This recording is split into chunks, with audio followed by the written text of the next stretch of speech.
Hey everyone, I'm Jeff Bacalar for CNET.com, and this is my first look review of the Nintendo Wii U.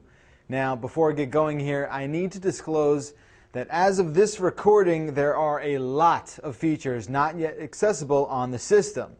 These include Wii backwards compatibility, Nintendo TV, Wii to Wii U transferring, eShop, Miiverse, Wii U video chat, access to the Nintendo Network, and all the streaming apps like Amazon and Netflix, and even more stuff.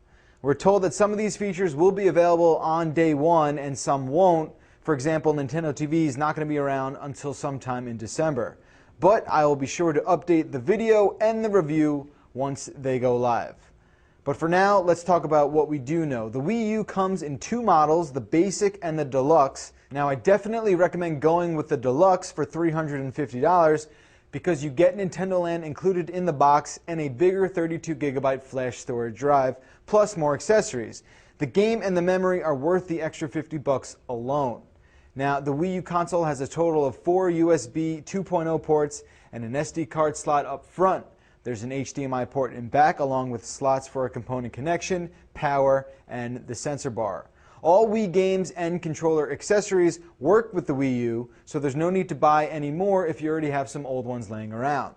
The Wii U provides a unique gaming experience using a rechargeable tablet controller called the Gamepad that can use motion and touch control to interact with games. The battery lasts about 3 to 5 hours depending on what you're playing, and it takes about 2.5 hours to fully charge.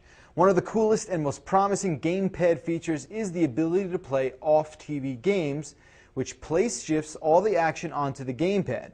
Anyone who has roommates or lives with a spouse will absolutely love this feature. Now, not every game supports this, so you have to read up beforehand on which games do. At launch, only a handful of them support it, like New Super Mario Bros. U, Darksiders 2, Assassin's Creed 3, and Call of Duty Black Ops 2. Now, the range of the gamepad is good, and as long as I had it within the line of sight of the console, I was able to use it around 25 feet away. However, once you go into another room, that distance drops. Through just one wall, I was only getting it to work at around 10 feet away from the console. Now, playing with the gamepad is a lot of fun, but it's a really big and cumbersome unit. This is over 10 inches wide. I have monster hands, so I can only imagine how a small child is going to have to really grip this thing. The gamepad only weighs about a pound, but it does take up a lot of real estate. There are a ton of buttons on the gamepad too, so there's plenty of room for controlling almost any type of game thinkable. It's a very versatile controller. The gamepad is very responsive, and there's absolutely no detectable latency issues at all. Now, the Wii U's interface looks just like the 3DS's, with rows of tiled icons that represent games and apps. The menu screen can be swapped back and forth with the gamepad screen during most instances. Jumping in and out of system settings can take a little longer than you would think. I've had to wait as long as 20 seconds on occasion. By today's standards, that's almost unacceptable. The Wii U is the first Nintendo console to support HD gaming, and playing Mario in high def for the first time is awesome.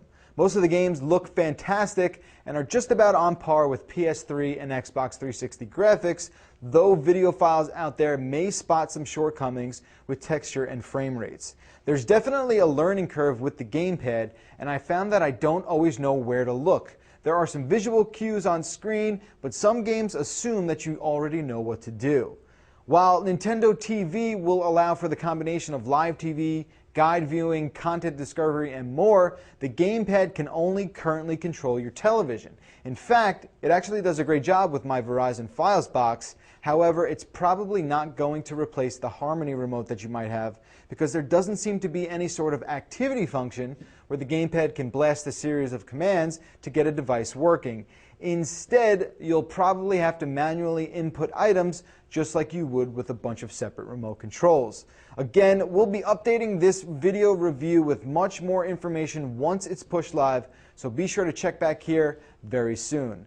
There's a lot more to learn about the Wii U console and all of the games you can play on it, so I highly suggest reading through the in-depth review on the product page. I'm Jeff Bacalar, and this has been a first look at the Nintendo Wii U.